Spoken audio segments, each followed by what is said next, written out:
Five Nights at Freddy's has been on top of the game for several years already. Why is that though? The captivating gameplay? The crazy ass lore? Or the memorable character designs? Whatever it may be, this franchise has a bit of everything for everyone. Alright, you and I are going to have a nice little stroll down memory lane to discuss why Five Nights at Freddy's has been on top of the game for several years already. So grab some snacks and enjoy whatever the fuck this is. Also, if you can't tell already, I curse a lot and I say a lot of dumb shit. So if you're like young or you just don't really like this type of shit, well, you could click off or something. Go ahead. So yeah, your discretion's advised. Or that's what they say in front of like Family Guys. I'm assuming that's the right context here. Anyways, enjoy. Five Nights at Freddy's has evolved a lot over the years. Back in 2014, you were just confined to this little small office, so if you're claustrophobic, well, you're kind of fucked. But now you have this whole ass mall, or I call it a mall. You have a whole mall to explore, and despite evolving so much, the objective remains the same. Survive till 6 a.m. With there being so many games in the franchise, none of them really play alike though. Like part 1 plays nothing like part 2. Part 2 plays nothing like part 3, and part 3 plays nothing like part 4. And part 4 and beyond is just crazy. That's when shit started ramping up. Each one of those games has their own little quirk or personality to it. Like for example, part 1 you just have to focus on the doors, and part 2 you just kind of flash foxy for a little while. That was my pain in the ass, at least. Part 3, you just kind of have to manipulate Springtrap. So if you want to do some emotional manipulation, there you go. Part 4, you just run around the room like a maniac, and so on. I can sit here all day and just kind of explain all the mechanics or the gameplay for each part, but I don't want to waste your time. I'm sure you've played it. I'm sure you have. If not, then what are you doing, huh? What are you doing? Anyways. So, especially with the first few games, they involved a lot of trial and error. And that's where the perfectionists come in. There is people out there that sat through every night repeatedly trying to find the perfect formula. I'm probably spitting all over my mic, aren't I? To find the perfect formula for that night. And it's absolutely insane how many times people have dissected each night just to find the perfect strategy. So there's this channel by the name of Minaxa. I really hope I pronounced that right. If I didn't, I apologize. So in this video, he kind of details on how the mechanics of the game work. I just stepped on something. Jesus Christ. He kind of details on how the mechanics of the game work and how people ended up perfecting each and every single night just to get the perfect strategy going. It's really, really interesting. If you do want to see the video, I will leave it down below. Go show the homie some support. But it's really crazy how above and beyond people will be willing to go just to perfect something. I thought I was a perfectionist, but there's clearly people that are way above my league. It's not only the perfectionists that like really take the cake here, because there are also some speedrunners in the community that also put in a lot of time and effort into these games. It's absolutely insane. Correct me if I am wrong here, because I'm not really too sure. I'm not really enticed with the lore for speedrunners here. Can you really speedrun the first games? Because the only one that you can actually speedrun, to my knowledge at least, would probably be like Security Breach and maybe Pizza Simulator if you like get sued right away or some shit. I don't know. But to my knowledge, I think those are the only games, if anything, that you can speedrun. But if you can, just let me know, I guess. Anyways, there's people out there that are just dedicated to this craft. I guess that's like the best word I could use in this case. To perfect this craft, to dissect every single gameplay component, to either perfect it or speedrun something. It's absolutely insane that people are willing to go into these depths just for a game. It's really fucking amazing. Obviously, this doesn't apply just to like FNAF. This applies to like other franchises and shit, but I'm talking about Five Nights at Freddy's, and I have nothing but respect for that, because my ass can't even sit here and record this without getting distracted. And there's people out here dissecting fucking frames for a fucking video game to just perfect something. It's absolutely insane. So nothing but respect for you guys. You know what else takes a lot of time and effort to dissect something? I swear I sounded like Muscle Man there, holy shit. I'm talking about the lore here. Cue the shitty transition. The lore for this franchise is absolutely convoluted, to say the least. There has been countless and countless theory videos on this fucking franchise trying to dissect whatever the hell they can to build a puzzle with the puzzle pieces that they've been given. And it's insane that there are so many people just dedicated to theorizing about this game. From the Bite of 87 to Who is Golden Freddy to the whatever the fuck this, how do you even pronounce this guy's name? Like, I'm gonna try it. Okay, I got the name pulled up here on Google, hold on. Okay, let's try it. Scott, did you just slam your head on a keyboard and your cranium managed to type this out? Like, I'm still confused what the hell this is. From the beginning of the franchise to wherever we're at now, at this point in time, there's still so many questions that remain unanswered, and we really don't know if we're ever going to get the answer from. And I think that's the beauty of it, because let's be honest here, like, if we knew the answers for everything, like, I don't think there would be like as much interest as there currently is at the moment. Like, don't get me wrong, I'm sure this franchise would still have a lot of people interested, even if we were giving all the information in our hands, right? But the fact that there's still so many questions till this day that have not been answered, and we're just trying to put all the puzzle pieces together by either playing the games, reading the books, or just dissecting the hell out of the movie. And I think that's just what makes it very interesting for a lot of people, because there's still things since 2014 that have not been answered, to my knowledge at least. So I think that's what like kind of keeps everybody like fixated on the game, because everybody could come up with their own theories and all that stuff and just kind of like come up with their own conclusions on what the hell is currently happening in this franchise until Springtrap comes back for the 10,000th time. There's literally a reason why he says, "I always come back." That was probably the worst impression ever, Jesus Christ. Like, correct me if I'm wrong here, please, but didn't we burn Springtrap like 3 or 4 times already, if I'm correct? Like, I'm surprised he's not a piece of ash at this point, just like haunting, like something. I don't know, but like, I don't mind it, but I would like to see a bit more of like other things, like, like Vanny or something, like, look at Vanny, god damn, look at her. Okay, I need to shut the fuck up, something's wrong with me, dude, Jesus Christ.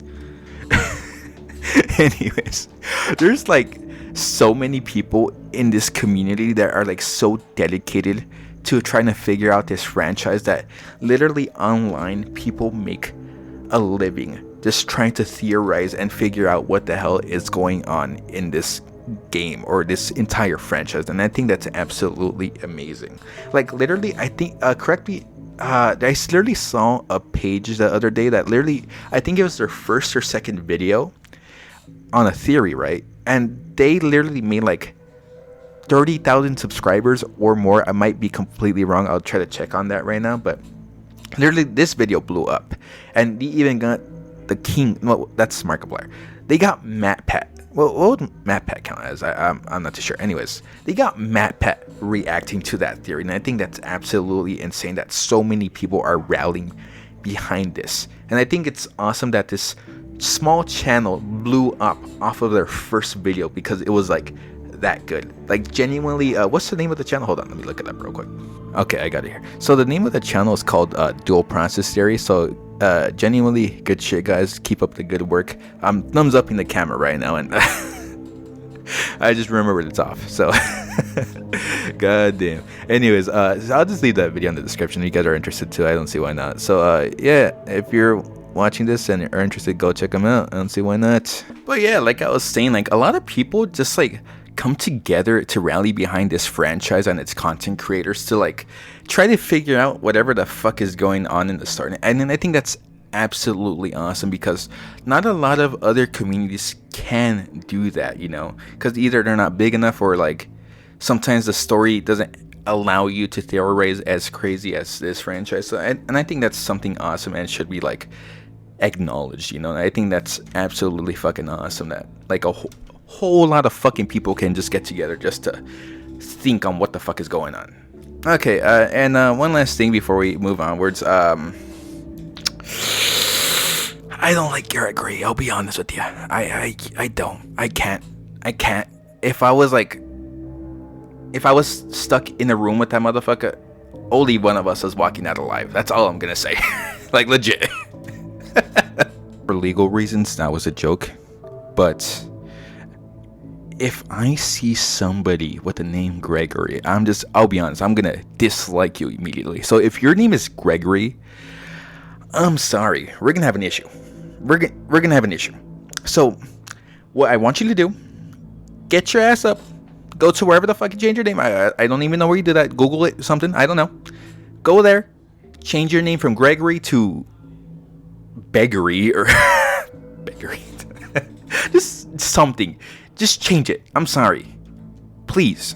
Anyways, but yeah, let's just go to the last point.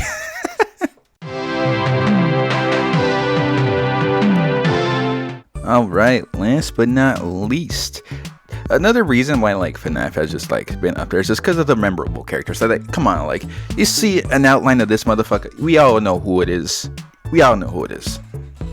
The like legit, most of these characters are just really well designed, like not in that way, okay? Oh, that way too. Anyways, but like legit, if you get a silhouette of like 3 random characters, a lot of people will be able to point them out. Like even people that don't really like know about the franchise, like normal people, I guess, like would still recognize this motherfucker, right? They would they say, oh, that's fucking Freddy Fredbear or whatever the fuck, you know. Even my dad, who like doesn't know about gaming for shit, somehow knew fucking Freddy Fazbear. I can't wait. I just remembered. So he bought a gift for my brothers that had to do something with Five Nights at Freddy's. But even regardless though, like it was years ago and he still remembers the fucking name. And then we held him at gunpoint to watch the movie, so now it's ingrained in his mind. But that's besides the point. Like a lot of people who don't even follow the fucking franchise are like aware of some of the characters. Like legit, a lot of the characters are just very memorable, you know? Like you see like Freddy, right? You're like, oh, you know, like that's a cool ass bear with a fucking top hat and a microphone. Like, look at that motherfucker, you know? And you go to like later games and like you have this. Like, how is anybody gonna forget about this? Like, stop. Okay, I just remembered something. Did you guys see that new video with fucking Verbalist and Roxanne Wolf? Like, god damn, this motherfucker ain't beating any allegations at this point. But look, all I'm gonna say is, you have good taste, my guy. Good shit. Good fucking, clearly a man of culture. Nothing but respect at this point. Nothing. Like, embrace it. Fuck it. Might as well. Good shit, man. Alright. I need to stop talking about some random ass shit, dude. God damn, that shit's funny though. Anyways, like, I honestly do believe that the first few games wouldn't have made it as far as they did if they didn't have really good character design. Alright, like, imagine you're playing the first game, right? You're chilling in the office, you check the left door, nothing. Right door, nothing. You pull up the camera, that was more like a fucking shock. Anyways, you pull up the camera, right? What's gonna be more memorable to you? A fucking red fox running down the hallway?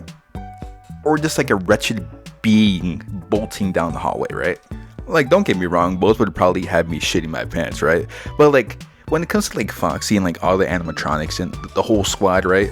Like, there's a sense of familiarity there just because like a lot of people associate these animatronics with like Chuck E. Cheese, right? Like a lot of people in my age range just have like Vietnam flashbacks, just looking up at Mr. Chuck E. Cheese standing on the stage looking at you menacingly. Have you seen those images? Like just imagine being a small kid and just staring at that. Like, those things are abnormal to say the least, and I think that's what makes them more like memorable and creepier in a sense, just because like since they're so familiar in a way, it just like something about it just seems completely off. And when they're trying to bite your fucking cranium off, that's just like that's a whole another layer right there. Like, don't get me wrong, the new ones can be pretty creepy and stuff. Like, a lot of shit has changed since then. They're a lot more fucking futuristic and like mystical now. But like something about the first crew is just like, whoa, stay away from me. Not for my safety, but for yours. Like, don't come near me, please. But yeah, like legit, I think the character design and like the settings and all that, I really do think that is a major part into why this franchise is still big today. Like, especially at the time, right? I feel like a lot of generic things were going on in the like horror games industry personally. Like, oh, you're exploring this fucking forest, cool. Oh, you're exploring this abandoned house in the woods, nice. You know, like having that setting of a pizzeria was like very fucking refreshing at the time. I think that's what made it very special at the time. But yeah, I think that mostly just covers everything that why I think this franchise is still kicking ass till this day. Like, if you have any other points or if you disagree with me, sure, I don't see why the fuck not. Well, anyways, y'all, I really hope you guys enjoyed whatever the fuck this is. This is my first time doing like a commentary video. I guess I don't know what the fuck you would really classify this as, but regardless, I do hope you guys enjoyed this mess. So if you guys do want to see more, just let me know, please, or share your thoughts, whatever. I would really appreciate that. But yeah, I'm gonna try doing some like videos like this later on down the line, like dissection or commentary videos, maybe like some video essays. You know, we'll see what's up. We'll cross that fucking bridge when we get there, right? But yeah, if you guys did enjoy, just like leave a like or something. I guess, you know, I'll start begging like other people. I'll get on my knees right now. See, look. Okay, I'm on my knees. Do it now. Anyways. But yeah, besides that, I hope you guys have a nice ass day. Take care, stay hydrated because it's hot out there, and yeah, see ya.